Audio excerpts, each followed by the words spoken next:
What is going on, guys? So I finally got a Sunday drive video out Sunday morning. Super freaking hyped about that. I will be keeping up with this trend, believe it or not. So today is going to be part 2 of the Slutbucket. Now, if you haven't seen part 1, I will leave a link in the description for you guys to go check that out. We're basically continuing off of that video. So I got the mass airflow replaced, finally got it running properly, and so I get back at it, start saving up some money, and I bought a stereo deck for it. Now, I wanted to play music through my phone through the stereo, and I couldn't really do that with a factory unit. I had one of those little tapes that you put in and had a wire to a audio jack plug-in. That was kind of ghetto. So I got a new sound system, basically just a new stereo deck. I went down to BMW Vista and picked up just the wiring harness for the stereo system, and then I started learning how to wire stuff. So I was wiring the power, I was wiring all of the speakers, the whole setup, learning a little bit about wiring diagrams, because I had to look up the factory wiring harness diagram and where all the wires went. And so that was kind of fun, learning how to do all that. Started learning how to solder, and that was actually really bad form. Those solders were pretty terrible.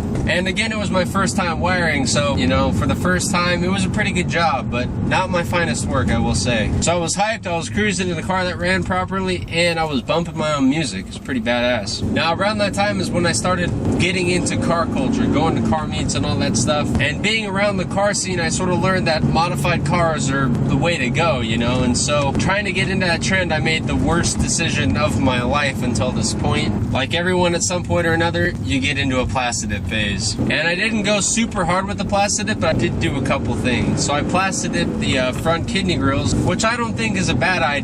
I think it looks a little bit better in black if you like that kind of look. And so I plastidip those. It looked pretty good. It actually turned out pretty good. I plastidip the rear license plate cover because it was just chrome and it didn't look very good. And I plastidip the thing I regret the most in my life, which is the contour tubes that are currently sitting on the sedan. My idea was to completely murder out the convertible because it was a black on black car. So I thought it would be sick if the entire thing was completely black. And when I was 17, I thought it was hot shit. I thought it looked good. But I really regret that. If you guys were thinking about plastidiping your wheels, don't fucking do it. It's a terrible idea. And there are still little bits of plastidip in the lug holes that I really haven't tried to get out because it's such a pain in the ass. Just don't do it. It's just a bad idea. Now, for those of you guys who are truly interested in the progression of the car, if you go into my Instagram, the link is down in the description, and if you scroll all the way to the bottom, you can basically see where the car started when I first bought it. I took a picture of it the very first day I bought it, and you can sort of progressively see the progression of the car and the development into what it is today, and my plastidip phase is on there. And so I thought it was super hot shit, and so I started going to car meets. And one of the meets I stumbled to was a Apex City meet up in San Diego. That's where I met my boy Josh. He's been on the channel a couple of times. He has a E36 318i coupe, and it is really fucking clean. So he's been on the channel a couple times. We did an O2 sensor replacement video on his car, and we did a couple smog prep videos on his car. So you guys will definitely see him a lot more in the future. He's on the other side of the country right now, but he'll be back soon. So I started kicking it at local meets, Overdue, started going to his meets, the Apex City meets, and I just started sort of getting more and more into the car culture. And so one of the things I did was I started modifying my car, like actually modifying it, not so much like plastidip. That's really not a mod. I thought it was because I had never really modded a car before, but it's really not. And so I started doing some basic entry-level modifications. One thing I did, I got a carbon fiber heat-shielded cold air intake, a Cobb Motors intake. And that intake's actually on the sedan right now. At the time, I thought it like drastically changed the performance of the car. In reality, intakes only just make it sound better, and they're a complementary modification to other engine modifications. But I thought it was super sick, and I still like that intake. It's a pretty good, solid little intake.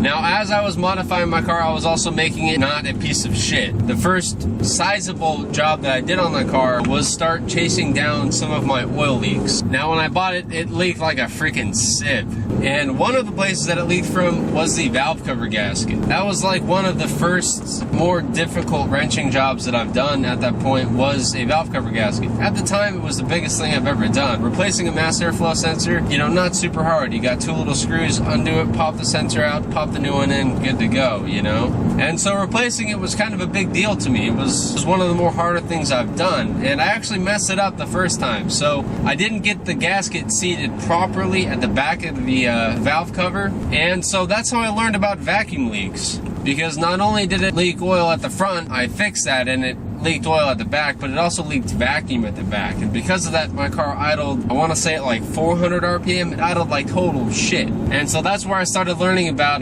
vacuum leaks, the PCV system on these cars, and why having a bad vacuum leak would cause an engine idle to be not proper. You know, it would idle low, it wouldn't run as well, all that stuff. So most of what I've learned about these cars is from me messing up somehow. Here's a good example for you. So I got the gasket seated properly, it didn't leak oil from it, and it idled fine, and I was pretty hyped. That was a pretty big achievement for me at the time. I was super excited. Now, on my quest to make this car in better condition, I found a nice set of seat covers. Because the leather seats weren't upkept very well, they did have some pretty massive cracks in it, and so a set of seat covers solved that issue. And as far as seat covers go, I don't think they're that bad. They were from Pep Boys, so they're not like top quality, but I mean, it's a nice black and gray, and I think it looks pretty good. It definitely looks a lot better than the super cracked seats that are on there right now. Now, there was a huge list of modifications that I did want to do to the car, but me being super poor, I really didn't have any, and one of those was an exhaust system. I wanted a proper exhaust system because I thought loud is fast, and because I had a stock exhaust, my car wasn't fast. So me and my boys were like, alright, well, why don't we just rip the freaking cat back off? That should make it plenty loud, right? So that's what we did. One Saturday, me and my boy Alex were just chilling at my house, and we just freaking pulled the whole cat back off, and I drove around for like 2 weeks without a cat back on. Just headers and mid-pipe, that was it. And it was freaking loud. Oh my god. The worst part was it droned super badly. Like, the whole car would freaking shake as you're driving down the road. But it was stupid loud, and it was actually really fun to drive it like that. And so, after driving around with it for like a week, I got tired of the drone, not the sound, and so I went and I called the RPM down in Vista, and they said it would be like $100 to put a cap back on it that was just straight pipes. So I was like, oh fuck yeah, that sounds like a pretty good deal. But the one thing that I knew was I more than likely wouldn't pass smog with a catback straight pipe on, so I went down to BMW Vista. I'm glad I did this, and I bought a set of exhaust flanges, little diamond shaped things that the mid-pipe bolts onto. So I had them cut a set of flanges onto it. That way I could actually take off the catback and put the factory exhaust on when I needed to. So I wasn't bumming around with a straight pipe welded right to the mid-pipe. And that catback straight pipe did get rid of a lot of the drone. So what I was left with was just a good, clean, no drone straight pipe sound. And yeah, it's still excessively loud, but if you've never driven a car with a catback straight pipe, I think you should do it at least once, because it's actually a lot of fun. And I dailied that car for about a year with a catback straight pipe on it, and I never really got tired of it. And I still have the straight pipe. Now, I think at some point after the manual swap series is done, I will be throwing that on the sedan just for shits and giggles, and I will be doing a couple videos on it, sound note and review and day-to-day living with it. It's actually not that bad and not that brutal as you think it would. The note, and depending on how loud it is, really depends on how much throttle you give it. So if you're not giving it that much throttle, it's really not that loud. It's actually pretty livable day to day if you know how to drive it properly. Now, if you're driving around at half throttle every single minute of your life, yeah, it's gonna get kind of annoying. It does get a little bit raspy and a little bit loud, close to 3,000, like 2,500 RPM. But if you're quiet with it, you know how to modulate the gas, you can totally get rid of it.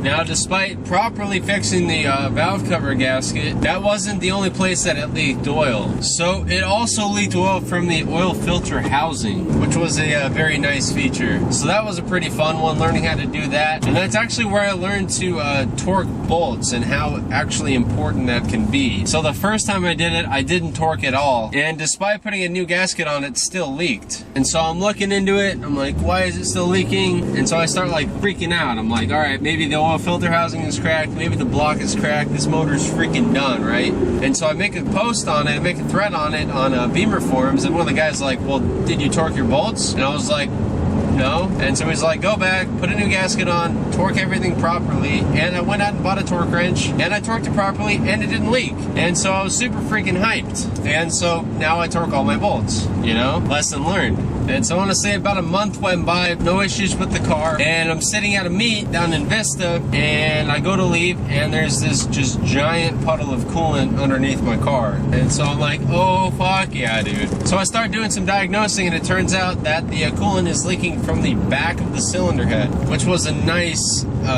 touch on things. So I start looking into it, and there's a bunch of heater core hoses at the back of the intake manifold, basically that run to the heater core. And so I start figuring out what I have to do to fix that, you know, and one of the things is pull off the intake manifold. And so I pull the car in, I start ripping the intake manifold off, and it turns out one of the heater core hoses on the back popped. But in addition to that, in the firewall of the car, there's a little plastic piece that has like 3 prongs on it, 3 little nipples on it that the heater cores slide on. It turns out that one of those little plastic nipples had completely broken off, and it was still stuck in the hose that had a crack in it. So I had to replace that. I got a full new set of rear heater core hoses on the back of it, and then I go to start putting my intake manifold back on. Now, if you ever pulled an intake manifold off, it has like 7 studs or whatever, and on the manifold side, it has the little holes in the manifold. And if you flip the manifold upside down and look into it, they're like these little aluminum pins that just stick in the manifold, and they just hang out there, and basically that's what the nut pushes on, is those little aluminum studs. And so on my M52 manifold, like 3 of them fell out. So I'm like, oh, okay, that's, you know, I'll just go get some new ones. So I went down to BMW, and they're like, oh yeah, that's part of the manifold. Those are not supposed to come out at all. So I'm like, oh great. So I'll just throw mine back in. And so I go to put them back in, and I quickly figure out that where those little aluminum pins are supposed to go in, the manifold is actually cracked right there. And that's why they fell out, because the plastic had been chipping off, and they just sort of slid out. And like, just my luck, right? This car is not having a good time. And so I started figuring out places I can get a new manifold from, and online they're pretty expensive, like a little over $100. And so I needed one right now. So I figured out that there's a bunch of pickup parts. And so I started heading down there, and they have a handful of E36s, but they don't have an M52 E36. All they have are M50s. And so I start looking up, like, can I actually use this manifold on my car, because the one I have is toast. I mean, it's a 6-cylinder manifold. The cylinder heads look the same. I mean, the intake looks a little bit different. Why can't I make it work, right? And so I start looking into it, and it turns out that M50 manifold conversions are a huge bang for your buck modification. And so I grab one, I'm like, oh fuck yeah, like, so now not only is my car gonna run, I'm gonna upgrade the horsepower of my car by running this manifold. So I just sort of waltzed into one of the best modifications you can do to one of these cars, the M50 manifold swap.